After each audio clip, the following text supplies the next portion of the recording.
40 कंट्रियों में आपका YouTube channel देखा जाता है। 12-13 व्यूज़ इजराइल से आ जाते हैं। एक अच्छी खासी सैलरी, अच्छी एस्टेब्लिश जॉब छोड़ कर के, तो बहुत सारे लोगों को लगा कि बहुत सारे फ़ोन्स आने लगे हैं, तो इसके साथ साथ पैसे भी हमको मिलते हैं, और इस तौर पर कि हम लाखों करोड़ों लोगों तक अपनी बात पहुंचा पा रहे हैं बगैर किसी हर्रा फिटकरी के। वो केवल एक संस्थान नहीं है, बल्कि आप यूँ कह लीजिए कि वो एक म्यूज़ियम है। उसके बाद आपने यूट्यूब ज्वाइन कर लिया, और यूट्यूब की जर्नी कैसी रही आपकी? हम किसी और चीज़ के लिए बने हुए हैं और वो हमें पता है हमें कहाँ जाना है। हम लोगों को एक्सप्लेन करते हुए नहीं फिरेंगे। मोनेटाइज होने के बाद में फिर पहली जो इनकम आई थी, करीब करीब 2.5 लाख बनता है। एक टाइम के लिए लगता है कि कुछ गलती तो नहीं कर गए कि अगर हम कोई ब्लंडर करेंगे तो हम एक्सपोज कर दिए जाएंगे। सोशल मीडिया की पावर का आप अंदाज़ा इसी बात से लगा सकते हैं कि टीवी मीडिया को बहुत सारी खबरें मजबूरी में दिखानी पड़ी। हमें पाकिस्तान से बहुत सारे कमेंट्स आते हैं। वैसे तो जर्नलिज्म हर दौर में बहुत ही अहम पेशा रहा है दुनिया भर में। भारत के संदर्भ में देखा जाए तो कुछ सालों से पत्रकारिता का स्तर बहुत ही नीचे आया हुआ है। बाकी दुनिया में काफ़ी ठीक ठाक चल रहा है, अच्छा है, कहीं कहीं नहीं भी अच्छा है। हमारे साथ हैं सलीम आज़ाद, जो पिछले 9 सालों से पत्रकारिता के लिए काम कर रहे हैं भारत में। पहले ईटीवी उर्दू के लिए काम करते थे, अभी उनका खुद का अपना यूट्यूब चैनल है। उनके लगभग 1 लाख सब्सक्राइबर हैं यूट्यूब पर। फेसबुक पर लगभग 1.5 से 2 करोड़ लोग हर महीने देखते हैं इन्हें। तो आइए हम समझते हैं जर्नलिज्म के बारे में। भारत में जर्नलिज्म का क्या स्तर बचा है, इसको अच्छा कैसे बनाया जा सकता है, कमियां क्या हैं, बाकी चीज़ें समझते हैं सलीम आज़ाद जी से। सलीम साहब, आपका हमारे चैनल में स्वागत है, वेलकम है आपका। तो आप अपने बारे में कुछ बताइए, जर्नलिज्म के बारे में कुछ बताइए। देखिए हारून भाई, सबसे पहले तो मेरे लिए खुशी की बात है कि आपने हमें इनवाइट किया और हमें एक प्लेटफॉर्म दिया बोलने के लिए। वैसे तो हम लोग बोलते ही रहते हैं, हमारा काम ही बोलना, लेकिन आपके साथ साक्षात्कार करते हुए पहला मौका है मेरा। और आपने जो विषय चुना है वो वाकई में बड़ा इंटरेस्टिंग है, और इंटरेस्टिंग होने के साथ साथ बहुत ज़रूरी विषय है। क्योंकि अगर कोई भी किसी भी मामले में करप्शन होता है या खुर्द-बुर्द होता है, तो हो सकता है शायद एक इंडिविजुअल का नुकसान या फ़ायदा हो, लेकिन पत्रकारिता के मामले में अगर खुर्द-बुर्द हो रहा है तो फिर समझ लीजिए कि ये पूरी कलेक्टिव लेवल पर पूरी सोसाइटी का नुकसान है। ये पूरी तरीके से सोसाइटी को डैमेज करेगा या सोसाइटी को बिल्ड करेगा। ये बहुत ही इंपॉर्टेंट इशू है। तो आपने एक बहुत ही अहम मुद्दे को टच किया, ये सबसे पहले आप इसके लिए मुबारकबाद के मुस्तहिक़ हैं। हारून भाई, मैं पिछले ऑलमोस्ट 8 से 9 सालों में, जैसा कि आपने इंटरव्यू में बताया, कि मैं पत्रकारिता के फील्ड में प्रैक्टिकली हूँ। अलग अलग चैनलों में मैंने काम किया।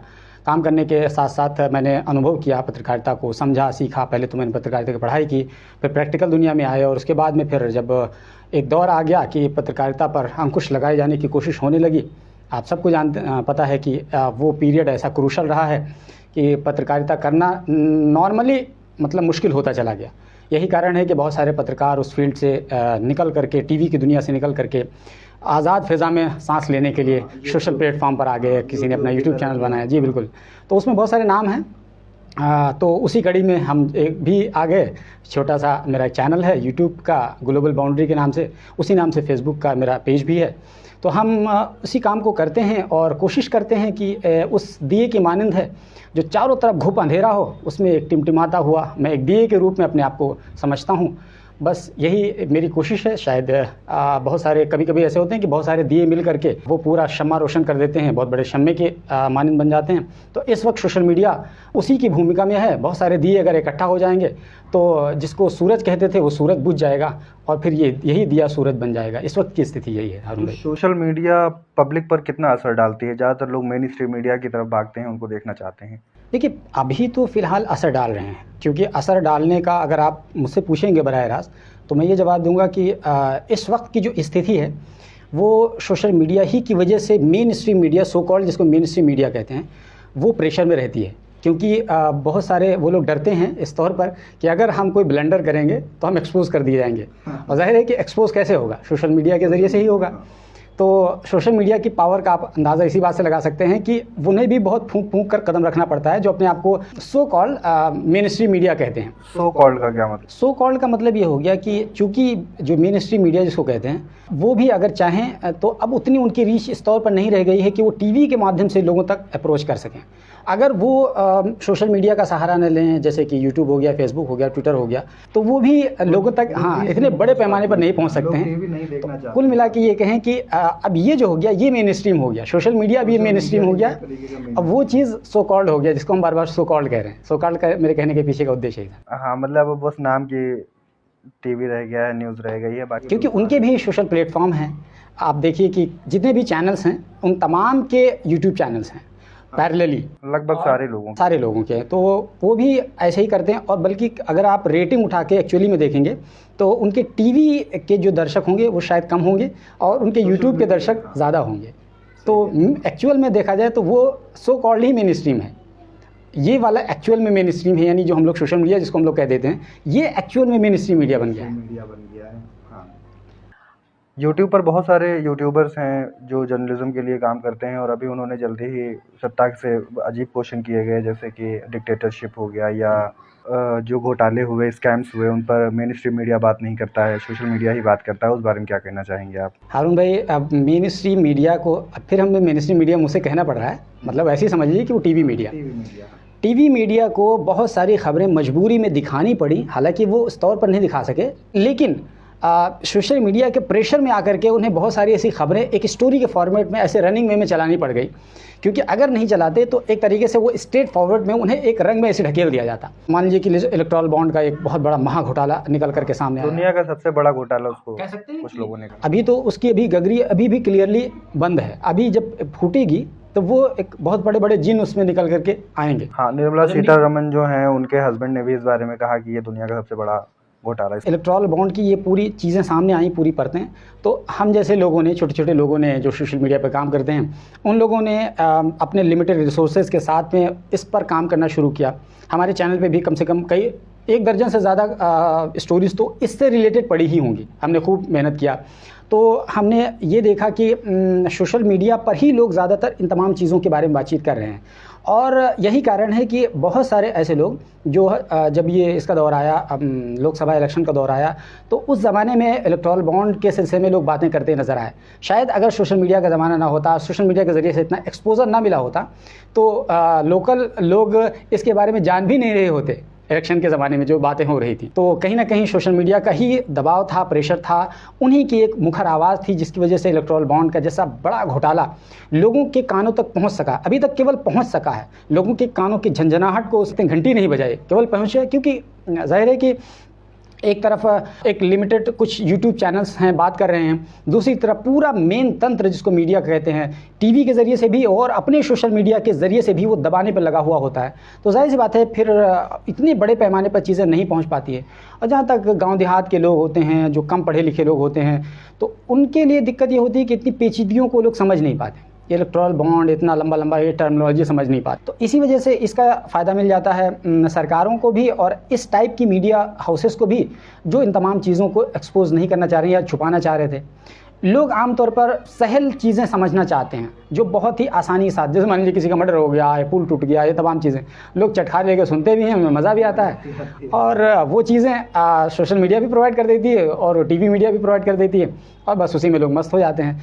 एक्चुअल में अगर देखा जाए तो ये तमाम चीज़ें जनता के इश्यूज़ होते हैं, गहनता के साथ जनता को इससे रिलेट करना चाहिए, समझना चाहिए, और फिर अपना एक माइंड मेकअप करना चाहिए, और फिर सत्ता को किस तरह नज़र से देखना है ये डिसाइड करना चाहिए। लेकिन दुर्भाग्य की बात है कि ऐसा नहीं हो पाता है। जैसे कि लोग नए बच्चे जो जर्नलिज्म में आते हैं, उनके लिए आप क्या कहना चाहोगे, किस तरह से उनको काम करना चाहिए? सोशल मीडिया पर आप देखिए बहुत सारे चैनल ऐसे हैं जो खुद को कहते तो हैं कि हम जर्नलिस्ट हैं, बट वो एज ए जर्नलिस्ट वर्क नहीं करते हैं, ऐसा लगता है वो किसी पर्टिकुलर पार्टी के लिए काम कर रहे हो। इस बारे में क्या है और कैसे इसको सुधारा जा सकता है, क्या किया जा सकता है? देखिए हारून भाई, अभी फ़िलहाल 2 टर्मिनोलॉजी चल रही है, एक जर्नलिस्ट और एक कंटेंट क्रिएटर। तो 2 तरह के अभी फ़िलहाल लोग काम कर रहे हैं। जर्नलिस्ट बेसिकली क्या होता है? जर्नलिस्ट होता है जनता और सरकार के बीच में जो ब्रिज होता है, पुल का काम करता है। तो अगर सरकार कोई गलत काम कर रही है तो जनता को बताती है मीडिया, जो असली पत्रकार होता है, पत्रकारिता जो होती है। और अगर कोई जनता से रिलेटेड कोई ऐसी चीज़, कोई घटना हो जाती है, जनता के मुद्दों को उठा करके सत्ता तक पहुंचाना, ताकि सत्ता के कानों तक वो बात पहुंचे और सत्ता उस पर ध्यान दे। जो एक्चुअल में पत्रकार होता है वो प्रो पब्लिक होता है, हमेशा जनता का हितैषी होता है और सत्ता के खिलाफ होता है, विपक्ष का रोल हमेशा प्ले करता है। ये एक्चुअल में पत्रकार का धर्म होता है। लेकिन हम एक दूसरी टर्मिनोलॉजी इस्तेमाल करते हैं आजकल कंटेंट क्रिएटर के। तो कंटेंट क्रिएटर जो होता है उसकी अपनी एक आइडियोलॉजी भी होती है और वो अपनी राय भी उसमें बताता है। तो बेसिकली 2 धाराओं में इस वक्त चीज़ें बट रही हैं। एक कंटेंट क्रिएटर है जो चीज़ों को बताने के साथ साथ अपनी एक राय भी रखता है, और एक पत्रकार है जो हमेशा से उसका धर्म है कि वो सत्ता के खिलाफ बात करे, सत्ता की नीतियों की आलोचना करे। ये एक पत्रकार का धर्म है मुख्यतः। न्यूट्रल उसके लिए होना ज़रूरी नहीं है। वो उसके लिए ये ज़रूरी है कि वो आम जनता के हितों की तरफ झुका हुआ हो। ये एक पत्रकार का काम है। और सत्ता से आंख में आंख मिला करके काम करे, बात करे, ये एक पत्रकार का। अगर कोई पत्रकार इसके अलावा कोई काम कर रहा है तो एक्चुअल में वो कुछ और हो सकता है कर रहा हो, लेकिन वो पत्रकारिता नहीं उसको कहेंगे। तो बेसिकली आप जो ये कह रहे हैं कि इसके लिए जो स्टूडेंट्स पढ़ रहे हैं और उनके लिए क्या कुछ अपॉर्चुनिटीज़ हैं, तो मैं अगर समझता हूँ कि इससे पहले जब आज अगर 20, 25, 30 सालों से पहले देखेंगे तो इतनी अपॉर्चुनिटीज़ नहीं थी अपनी बात को आज़ादी के साथ रखने के लिए। आपको हर हाल में किसी संस्था के साथ बंद करके काम करना पड़ता था, उनकी पॉलिसीज़ को फॉलो करते हुए काम करना पड़ता था। लेकिन अब तो ऐसा नहीं रह गया है। अब अगर कोई बच्चा आता है और वो चाहे कि हम पत्रकारिता करें, तो अब वो खुल करके पत्रकारिता कर सकता है, बगैर किसी संस्थान से जुड़े हुए भी स्वतंत्र रूप से अपना एक पोर्टल चला सकता है, अपना एक यूट्यूब चैनल चला सकता है, सोशल मीडिया के माध्यम से वो क्रांति ला सकता है।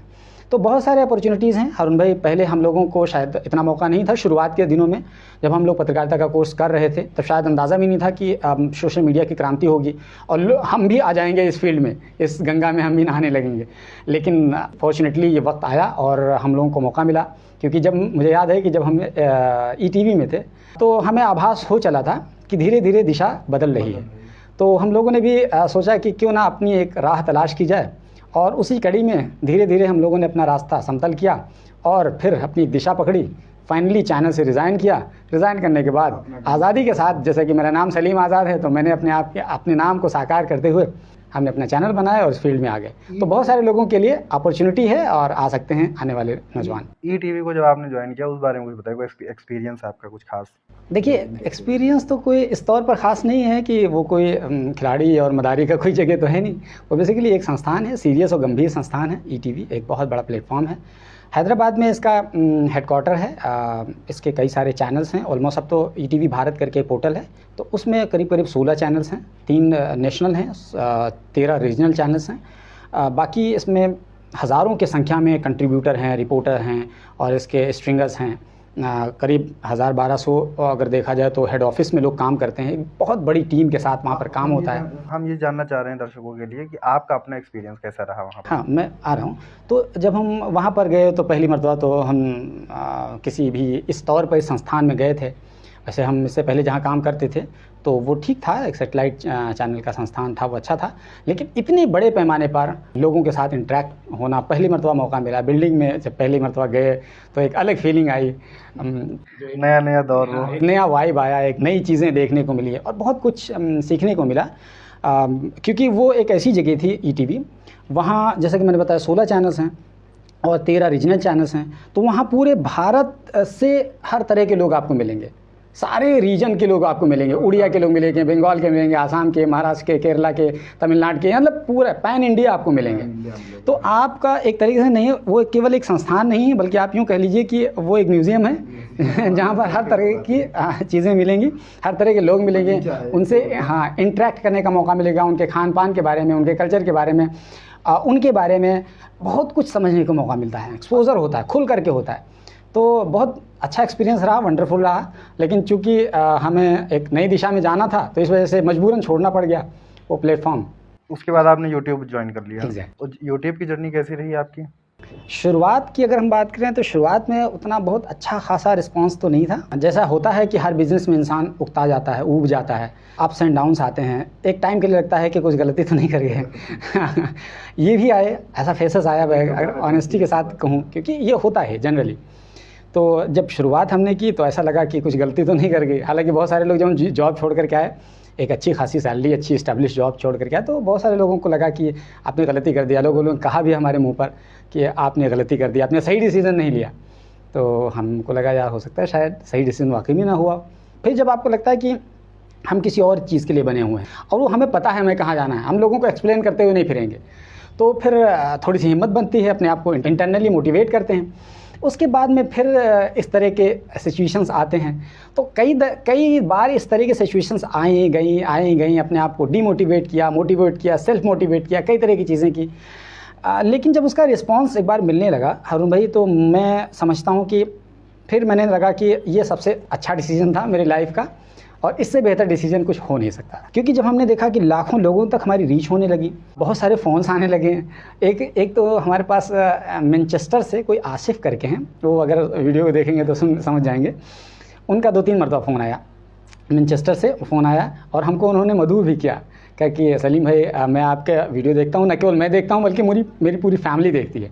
हम आपके सब्सक्राइबर हैं, बहुत दिनों से सब्सक्राइब किए हुए हैं, हमें आपके बोलने का अंदाज़ अच्छा लगता है। तो यार बड़ी खुशी हुई। तो उन्होंने हमको मदऊ किया कि आप मैनचेस्टर तशरीफ़ लाइए और हम आपको मैनचेस्टर घुमाते हैं। तो पहले तो हमें इसका प्रोनाउंसिएशन ही करना मुश्किल था मैनचेस्टर का। तो पता चला मैनचेस्टर है कहाँ, तो हमें तो ठीक है समझ में आ गया कि हाँ ये यूके का एक हिस्सा है, एक सिटी है। उसके बाद में फिर और दूसरी जगहों से फ़ोन आया, दुबई से फ़ोन आया। फिर हम जब अपने चैनल के एनालिटिक्स में देखते हैं तो करीब 40 देशों से हमको देख रहे होते हैं लोग। 40 कंट्रियों में आपका यूट्यूब एग्जैक्टली। इवन सबसे ज़्यादा रीच यहाँ भारत में होनी, इंडिया में सबसे ज़्यादा रीच इंडिया में है। लगभग कितने % होगी आपकी रीच इंडिया? इंडिया की रीच तो सबसे ज़्यादा है, मान के चलिए 90 अबव है। बाकी 10% में पूरे 39 कंट्रीज़ आप ऑलमोस्ट कह सकते हैं, क्योंकि कवर आप करते हैं, क्योंकि हमारा हिंदी है ना। बाकी दूसरे लोग जो देखते हैं दूसरी जगह से, या तो हिंदुस्तान के लोग होंगे या तो फिर वो ट्रांसलेशन का उसमें ऑप्शन रहता है, टाइटल सब टाइटल करके देख लेते हैं, तो इस तरीके से समझ लेते होंगे हम क्या कहना चाह रहे हैं। बहुत सारे जैसे हम लोग बहुत सारे इंग्लिश या दूसरे चैनल्स देख लेते हैं, ऐसे ही नहीं समझ में आता बल्कि अच्छा लग रहा है बस देख लिए, तो बहुत सारे लोग ऐसे भी देख लेते हैं। हैरत तो हमको तब हुई, हमें 12-13 व्यूज़ इजराइल से आ जाते हैं तो सोचते हैं इजराइल में हमें कौन देखता है भाई, कौन जानने वाला है। तो सऊदी अरब है, गल्फ़ के बहुत सारे देशों में, ऑलमोस्ट सारे देशों में गल्फ़ में देखा जाता है, क्योंकि इंडिया के बहुत सारे लोग हो सकता है शायद मलेशिया से व्यूज़ आते हैं, पाकिस्तान से अच्छे खासे व्यूज़ आते हैं। और अगर शहर की मैं बात करूं पर्टिकुलर तो सबसे पहले हमारे हिंदुस्तान के दिल्ली से सबसे ज़्यादा हमारे व्यूज़ आते हैं, और उसके बाद में आपको हैरत होगी जान करके, उसके बाद में कोई दूसरा शहर नहीं बल्कि पाकिस्तान के कराची से लोग आते हैं पता नहीं लोगों की उर्दू की वजह हो सकता है, शायद उर्दू के अल्फाज मैं इस्तेमाल करता हूँ, जो भी रीज़न है मुझे नहीं पता, लेकिन एग्जैक्टली तो हमें पाकिस्तान से बहुत सारे कमेंट्स आते हैं, लेकिन हम रिप्लाई करना चाहते हैं लेकिन नहीं कर पाते हैं कुछ सिक्योरिटी वजह से रिजर्व रहते हैं, क्योंकि पाकिस्तान को बहुत सेंसिटिव समझा जाता है, नहीं अवॉइड ही कर देते हैं। ठीक है, तो हमारे पर्सनल तौर पर उसकी जरूरत एग्जैक्टली कोई ज़रूरत नहीं है। तो इस तरह से पहले मतलब आप कहते हैं अक्रॉस द वर्ल्ड हमें लोग देखते हैं, और जब ये फीलिंग होती है तो इसके साथ साथ पैसे भी हमको मिलते हैं, और इस तौर पर कि हम लाखों करोड़ों लोगों तक अपनी बात पहुंचा पा रहे हैं बगैर किसी हर्रा फिटकरी के, और उसके बदले में हमको अच्छा खासा पैसा मिल जाता है, जो हमको नौकरी में भी नहीं मिल सकता था। तो अच्छा लगता है। तो जब चैनल आपने बनाया उसके कितने दिनों के बाद लगभग आपको अर्निंग होने लगी थी, मतलब महीनों के बाद? देखिए यूट्यूब का करीब हमारा 5 महीने 9 दिन में हमारा चैनल मोनेटाइज हो गया। मोनेटाइज होने के बाद में फिर पहली जो इनकम आई थी वो करीब 40-40 हज़ार की आई थी यूट्यूब की। ठीक है, तो फर्स्ट इनकम अगर इतना आ जाती है तो अच्छा तो लगता ही है, तो बहुत खुशी हुई। उसके बाद जब हमारा यूट्यूब के बाद फेसबुक जब मोनेटाइज हुआ तो उसने तो क्रांति ला दिया।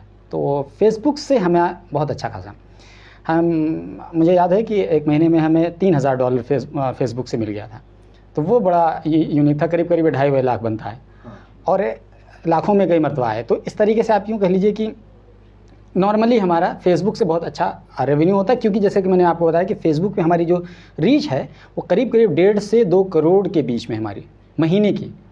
तो अगर इतनी रीच है तो उसी के अनुपात में फिर इनकम आ जाती है। तो नौकरी से बहुत अच्छी है, जिसको कभी हम नौकरी करते थे अब हम 1-2-3 लोगों को नौकरी दे रहे हैं, उनको सैलरी दे रहे हैं। टीम है आपकी। एग्जैक्टली।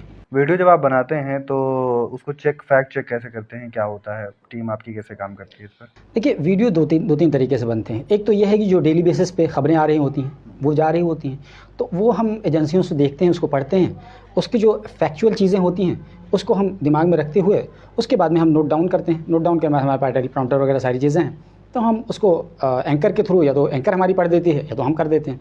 ये तो हो गया एक सामान्य से एक न्यूज़।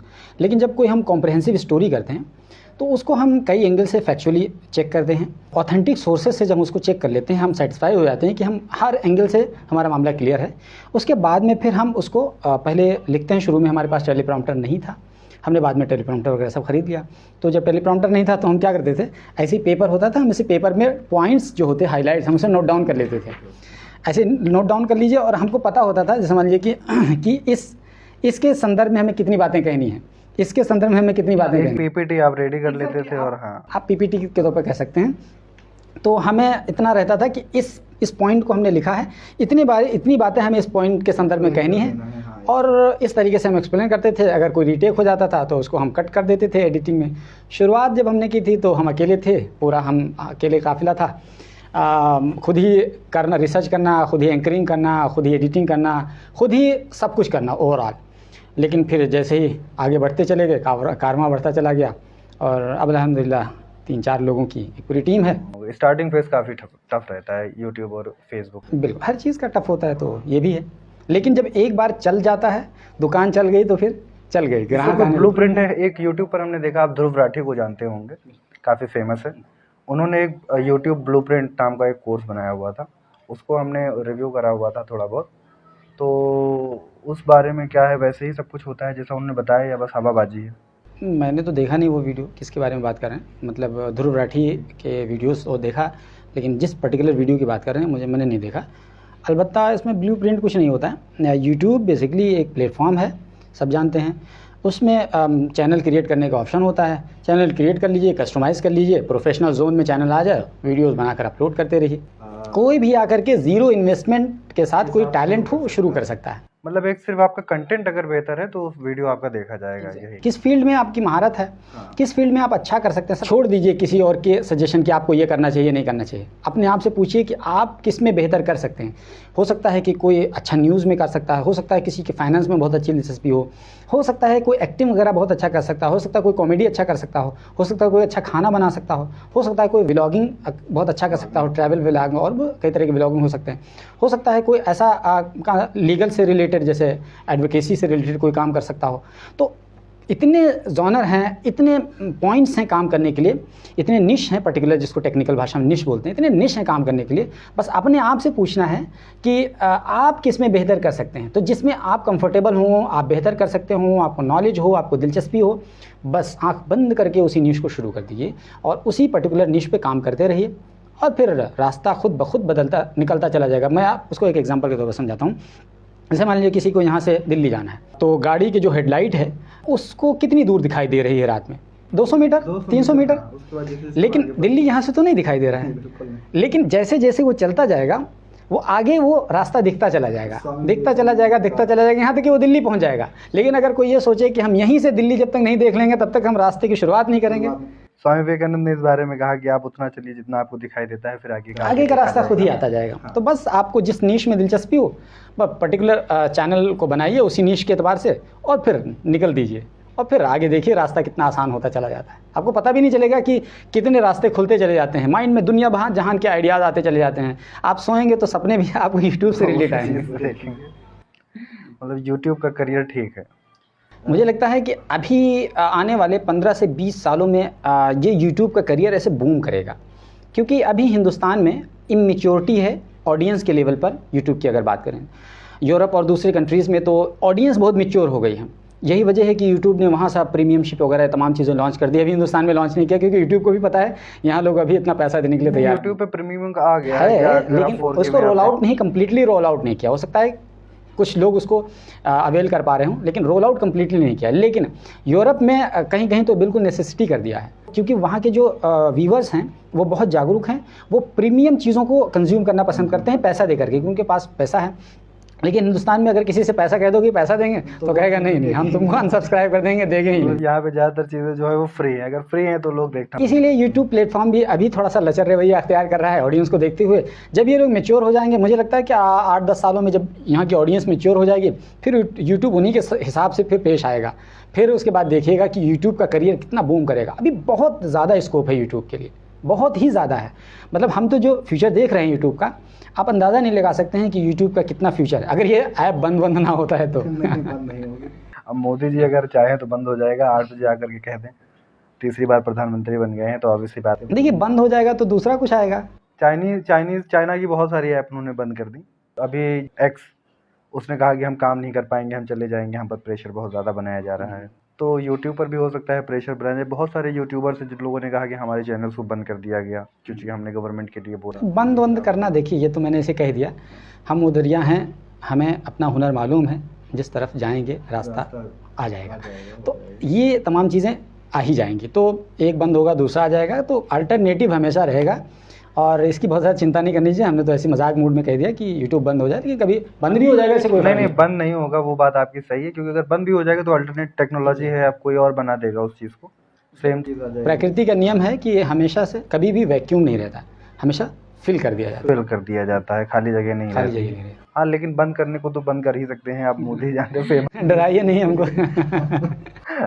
नहीं आपको ही नहीं, ये पूरे यूट्यूबर जितने भी हैं जो ये यूट्यूब बड़ी दिक्कत वाली बात हो जाएगी। मैं आपको दिलचस्प बात बताता हूँ, लोकसभा इलेक्शन से पहले की जो पूरी घटना हुई और उसमें ब्रॉडकास्टिंग बिल को लाने की बात हुई और उसका ड्राफ्ट बाज़ाब्ता तैयार कर दिया गया प्रधान बीजेपी सरकार द्वारा। तो केबल एक्ट को रिप्लेस करने की बात थी, तो उसको लेकर के जब ये सामने आया 70-72 पेज का पूरा एक ड्राफ्ट तैयार हुआ, हमने उसको पढ़ा पर्टिकुलरली, तो मेरे होश खड़े हो गए। क्या था उस बारे में? उसमें ये था, मैं आपको बताता हूँ, बहुत सारे लोगों को भी इसके बारे में पता चलेगा, हालांकि हमने इस पर एक वीडियो बना रखा है, आप चाहें तो जाकर के हमारे चैनल पर देख सकते हैं। तो उसमें यह था कि अगर सरकार चाहे तो ब्रॉडकास्टिंग बिल पास कर देगी, अगर पास कर दिया तो फिर ये होगा कि सरकार के हिसाब से खबरें परोसी जाएंगी। सरकार अगर इनको लगेगा कि ये व्यक्ति हमारे लिए डिस्कम्फर्ट फील करा रहा है तो फिर उस पर रिस्ट्रिक्ट कर दिया जाएगा। जैसा कि आम समाज में ये धारणा बन गई है कि मेन स्ट्रीम मीडिया जो है वो गवर्नमेंट के कंट्रोल में है, इसी तरह जो स्वतंत्र मीडिया है, इंडिपेंडेंट, उस पर भी शिकंजा कसने की तैयारी। उसमें यही था बेसिकली कि मान लीजिए इंडिपेंडेंटली हम काम कर रहे हैं, हमारे ऊपर कोई प्रेशर तो है नहीं, कोई बॉस है कि तुमको इस पॉलिसी के तहत काम करना है, ऐसा तो कुछ है नहीं।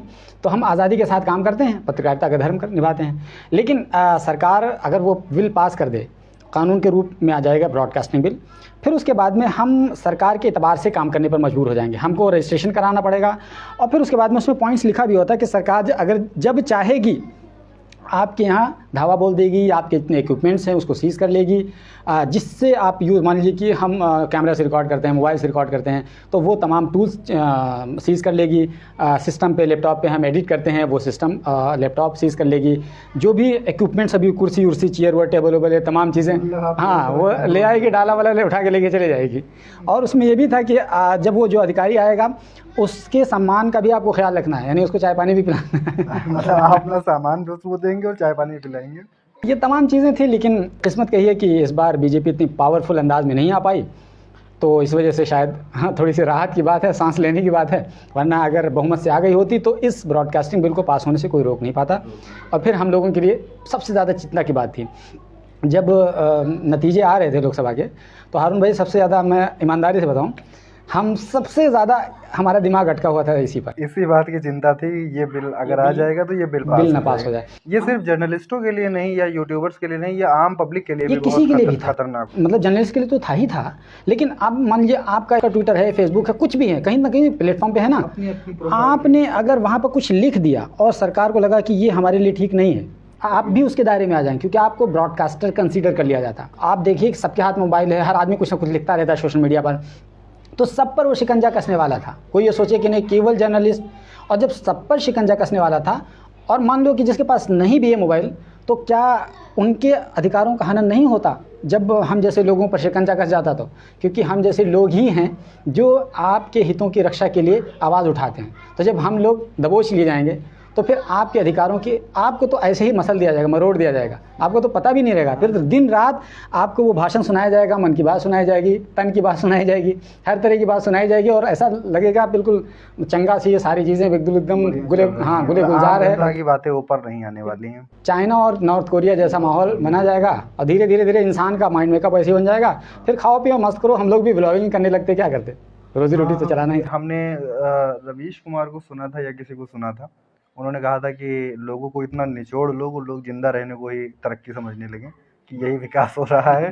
तो ये जो कानून बिल पारित होने वाला था, जो कि हुआ नहीं, मसौदा तैयार ही हो गया था, अगर ये हो जाता तो लगभग यही चीज़ें हो जाती कि इंसान सिर्फ जिंदा रहता। इसको मसौदा तैयार हो गया था और आम जनता के राय के लिए इसको वेबसाइट पर डाल भी दिया गया था। मतलब इसमें नाम दिया गया था कि हम आम जनता की राय के बाद बिल पास करने जा रहे हैं। ये सरकार हमेशा यही करती है, आम जनता की राय का लेबल लगा करके ठप्पा लगा देती है। लेकिन बिल तो संसद ही पास करती है, संसद इसमें पास आम करता, जनता लेकिन क्या ये था कि हमने आम जनता की राय लेकर के, अब आम जनता की राय कौन, कितने लोग वेबसाइट पे जाकर के विजिट करते हैं ये तमाम चीज़ें, वो तो बस ये था खाना पूर्ति के लिए, ताकि कल को हम ये कह सकें आम जनता की राय लेकर के हमने ये किया था। हाँ, ये 50,000, 10,000, 20,000, 1,00,000 लोगों ने, जितने भी लोगों ने किया, बस ये था। अब इनको क्या है, डाटा फ्लक्चुएट कराना है और फिर अपने तरह से टेम्पर करके उसको, मान लो कि नहीं भी उनके फेवर में हुआ तो टेम्पर करके ये सब कर लेते। यही तो होता है ना, सत्ता की जो शक्ति होती है वो बड़ी खतरनाक चीज़ होती है। तो ठीक है सलीम भाई, फिर अब हम बात को यहीं पर ख़त्म कर देते हैं। आप लास्ट में अगर कुछ कहना चाहें स्टूडेंट्स के लिए जो जर्नलिज्म को ज्वाइन करना चाह रहे हैं, आम पब्लिक के लिए जो समझ नहीं पा रही है कि किस तरह से हम जर्नलिस्टों को देखना चाहिए, पत्रकार को किस तरह से हमें देखना चाहिए, क्वेश्चन कर रहे हैं नहीं कर रहे हैं, या जो भी आप अपनी मर्ज़ी से कहना चाहें। देखिए, आपने तो जो टॉपिक चूज़ किया था वो बहुत इंटरेस्टिंग था और अच्छा था, बहुत अच्छी हेल्दी बातचीत हुई। बस मैं अपनी एक छोटी सी बात कहना चाहता हूँ कि जो भी पत्रकारिता की लाइन में आने वाले स्टूडेंट्स हैं, देखिए पर्टिकुलरली आप जब इस फील्ड में आएंगे तो आपको जो क्लास रूम में पढ़ाया जाएगा उससे बिल्कुल विभिन्न आपको माहौल मिलेगा। आपको बहुत सारी चुनौतियाँ मिलेंगी, आपके सामने रोज़ी रोटी का सवाल होगा। बस आपको तय करना है कि आपको किसके साथ रहना है। तो अगर आपके अंदर थोड़ी बहुत भी समाज को अच्छाई के साथ कंट्रीब्यूट करने की थोड़ी बहुत भी अगर आपकी अंदर आत्मा गवाही देती है, तो फिर आप एक सच्चाई, एक मार्ग चुनते हुए आप सही मानों में पत्रकार बनिएगा। और अगर आपको लगता है कि हम नहीं कर पाएंगे तो आप प्लीज़ इस फील्ड को खैर बात कर दीजिएगा, क्योंकि ये सबके लिए है नहीं। बेसिकली ये एक सोशल वर्क है। जिस तरह से बहुत सारे लोग सोशल वर्क करते हैं, तो पैसे दे करके लोग सोशल करते हैं, किसी को खाना खिलाना, किसी को गरीबों को कपड़ा पहनाना, और भी बहुत सारे सोशल वर्क होते हैं। तो ये भी एक प्रकार का सोशल वर्क है। बस इसमें यह है कि शब्दों के ज़रिए से सोशल वर्क किया जाता है, अपनी करेज और हिम्मत के साथ सोशल वर्क किया जाता है। इसमें बहुत ज़्यादा पैसा वैसा कमाने की चाह और लालच होती नहीं है। पैसा बाई प्रोडक्ट है, आ जाता है। तो लेकिन आपको अपने माइंड मेकअप में रखना है कि हमें हर हाल में सोशल वर्क के तौर पर इस फील्ड में जाना है, पत्रकारिता की फील्ड में। तो अगर ये जहन होगा तो आइएगा, वरना तो फिर इस रास्ते को वहीं क्रॉस कर दीजिए। और दूसरी बात ये कि आम लोग जो हैं, मैं उन्हें सिर्फ इतना कहना चाहूँगा कि भाई जो आपके हितों की बात करे आप उनको पसंद कीजिए, उनको इनकरेज कीजिए। और अगर उनको आप इनकरेज करेंगे तो फिर आपके हितों की मजबूती होगी, आपके हितों की और ज़्यादा रक्षा होगी। लेकिन अगर आप उन लोगों को इग्नोर करेंगे और उन लोगों को पसंद करेंगे जो दिन रात एक भोंपू की तरीके से सरकार का गुण गा रहे हैं, तो फिर धीरे धीरे आपके हितों को क्रश कर दिया जाएगा और आपको पता तक भी नहीं चलेगा। तो बस मैं आम लोगों से इतनी बात कहना चाह रहा था और स्टूडेंट से इतनी बात कहना चाह रहा था। बस मेरी इतनी ही बात थी। थैंक यू सलीम भाई, आप हमारे साथ जुड़े, लोगों से आपने बहुत अच्छी बातें बताई, आपने कही, हमसे मुखातिब किया आपने, इसके लिए भी आपका धन्यवाद। शुक्रिया आपका।